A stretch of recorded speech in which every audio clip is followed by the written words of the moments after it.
Hey everybody, this is Gretchen the Green Lady with my Fun Fact Friday, and today's really more of a fun idea. I want to encourage you to whimsy up your gardens. There's no reason that you can't have fun little creative things around your yards. Hold on, I'm going to show you what I have. I like to find little whimsical houses.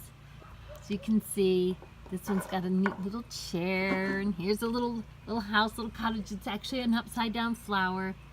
And I bought just a plain birdhouse from the craft store, and I just painted it the colors, and I have some colors that are similar. So I like to do little vignettes of matching colors and some whimsy. So this has been Gretchen the Green Lady saying have fun in your gardens, and this is more of a fun idea Friday.